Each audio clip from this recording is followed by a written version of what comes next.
अस्सलाम वालेकुम। सबसे पहला हमारा क्वेश्चन है लिसनिंग एंड हेयरिंग। इसमें डिफरेंस क्या है, इसका मेंटल प्रोसेस क्या है या स्पीच स्टाइल क्या है। ये डिफरेंट तरह से क्वेश्चन आया हुआ है लेकिन इसका आंसर तकरीबन सेम ही है। सबसे पहले हम लिसनिंग एंड हेयरिंग का डिफरेंस चेक कर लेते हैं, इनमें डिफरेंस क्या होता है। तो हेयरिंग का मैं बताता हूँ। इसकी डेफिनेशन ये होगी, you might be hearing me but you are not listening to me. जो हम कॉमनली एक आम वर्ड में यूज़ करते हैं कि तुम मुझे गौर से नहीं सुन रहे। हम एक कान से सुन रहे होते हैं, दूसरे कान से निकाल रहे होते हैं, तो इसमें हेयरिंग का वर्ड यूज़ आएगा, लिसनिंग का नहीं आएगा। ठीक है। हेयरिंग हम लाशोरी तौर पे बहुत सारी चीज़ों को सुन रहे होते हैं लेकिन हमारा दिमाग उसको मेंटली प्रोसेस नहीं कर रहा होता। वो सारी वेस्ट में जा रही होती हैं बातें, या वो शोर शराबा या जो भी बहुत सारी चीज़ें होती हैं, ये हमारे बस में नहीं होता। ये हम ऑटोमेटिकली ही सुन रहे होते हैं। हम हमारी इसमें चाह नहीं हो रही होती, हम यानी कि चाह कर भी इनको बंद नहीं कर सकते। ठीक है। ये इन्वायरमेंटल का साउंड होते हैं हेयरिंग में। हेयरिंग में कुछ बातें भी हो सकती हैं जो हम सुन रहे होते हैं लेकिन हमारा दिमाग उसको प्रोसेस नहीं कर रहा होता। तो ये चीज़ें होंगी इसमें। हेयरिंग के लिए हमारी तवज्जो ज़रूरी नहीं है।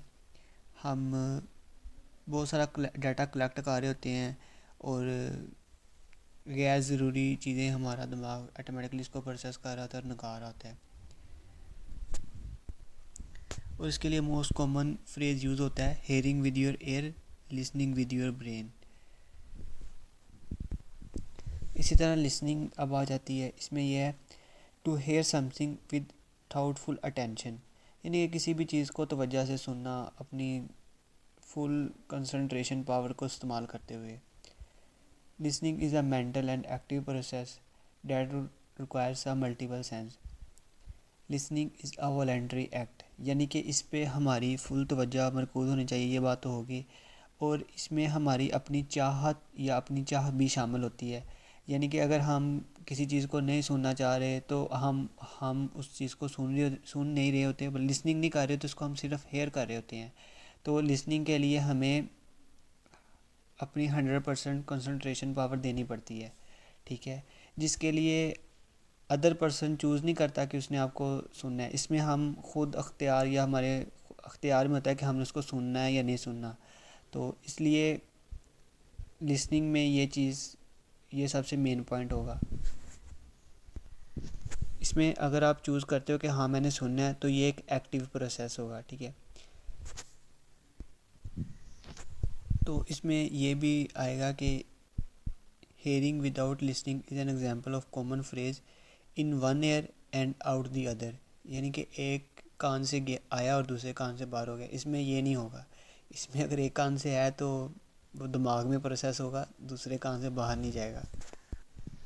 अब इसमें 3-4 पॉइंट है कि जो इसमें डिफरेंस आएगा। जो हेयरिंग है वो पैसिव एक्ट है। ठीक है। और हेयरिंग पैसिव एक्ट है और लिसनिंग एक्टिव एक्ट है।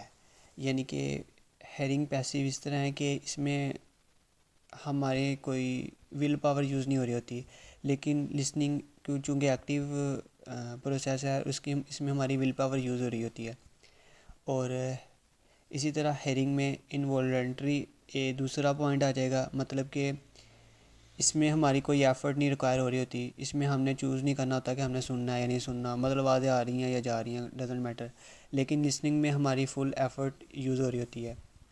हेयरिंग का कोई साइकोलॉजी प्रिसेप्शन नहीं होता। ठीक है। लेकिन लिसनिंग का डायरेक्ट हमारे माइंड पे असर हो रहता है और इसको हम कहेंगे इंटरप्रेशन ऑफ साउंड। ठीक है। अब हम इनके थोड़े से की पॉइंट शेयर कर लेते हैं, इसमें क्या क्या चीज़ें हैं। अगर हम हेयरिंग नहीं करेंगे तो और लिसनिंग करेंगे तो क्या फ़ायदा या क्या नुकसान होगा।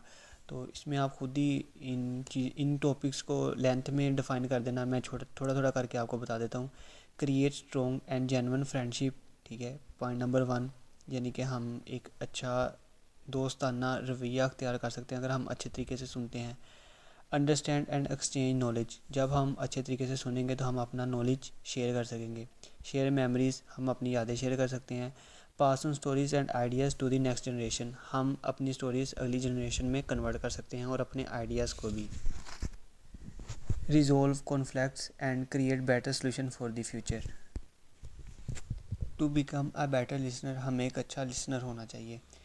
और आस्क का गुड क्वेश्चन, अच्छे क्वेश्चन होने चाहिए। और जब कोई बोल रहा हो तो हमें उसका वेट करना चाहिए और फोकस के साथ, और थोड़ा सा क्यूरियसली, और मतलब कि हमारे माइंड में खाली जगह होनी चाहिए उसके बात को सुनने के लिए, ताकि हम उससे और क्वेश्चनिंग कर सकें। और डोंट फील दी होल, मतलब कि हमें अगर हम उसकी बात में कोई सस्पेंस आ रहा है तो हमें उसको फील नहीं करना चाहिए, हमें वेट करना चाहिए कि उसकी वो जो बात है सस्पेंस उसके उसमें हो सकता है उसका कोई और अपना पॉइंट ऑफ व्यू हो, और हमें अपने ओपिनियन इसमें शेयर करने चाहिए। अब एंड पे हम शेयर कर देंगे अफेक्टिव कम्युनिकेशन, मतलब कि कम्युनिकेशन को बेटर किस तरह बनाया जा सकता है। फाइंडिंग मीनिंग, ठीक है, हम मतलब ढूंढेंगे उसकी बात को आगे बढ़ाने के लिए। नोट इंटरप्टिंग, हम उसकी बात को डिस्टर्ब नहीं करेंगे, उसको बात करने देंगे प्रॉपर तरीके से। आस्किंग स्पेसिफिक क्वेश्चन, अच्छे क्वेश्चन पूछेंगे उस बात के related. Restating with the other person, हम उसकी बात पे ही दोबारा से मतलब रहेंगे, ये शायद रिपीट हो रहा है पॉइंट। पर्सन इज सेइंग कि वो क्या कह रहा है। अच्छा, don't jump into a conservation too quickly, हमें उसकी कंजर्वेशन में पहले बात को पूरा देखना चाहिए, उसका बात करने का आइडिया क्या है, उसका पॉइंट ऑफ व्यू क्या है, इसके बाद हम उस कंजर्वेशन में अपना ओपिनियन शेयर करेंगे। स्टॉप मेकिंग अप स्टोरीज़, हमें दूसरी स्टोरीज़ को उसकी स्टोरीज़ के साथ रिलेट नहीं करना चाहिए, ये बहुत बैड इमेज आएगा उस पर। Don't make a big deal out of being wrong, ठीक है। इसका ये मतलब होगा कि अगर हम कोई मिस्टेक कर रहे हैं या हमने कोई गलत बात शेयर कर दिया, हमें बहुत जल्दी माजरत कर लेनी चाहिए, हमें अपनी मिस्टेक को रियलाइज करना चाहिए। तो ये बहुत लंबा पॉइंट बन जाता है। तो आगे आ जाता है गिव दैम फुल टेंशन, यानी कि अपनी फुल तवज्जो उस पर देनी चाहिए। ये मैंने अपने तरफ से पॉइंट ऑफ व्यू बनाए थे, ये मेरा अपना ओपिनियन था, इसमें बहुत सारी मिस्टेक्स हो सकती हैं। आप अगर इस पे तनकीद करेंगे, इस पे क्रिटिसाइज़ करेंगे, मुझे बड़ा अच्छा लगेगा, मुझे कोई मसला नहीं है। आप अपनी कोई ना कोई राय ज़रूर दीजिएगा, और अपने पॉइंट भी लाजमी शेयर कीजिएगा, ताकि मुझे भी फ़ायदा हो और बाकी मेंबर्स को भी फ़ायदा हो। शुक्रिया।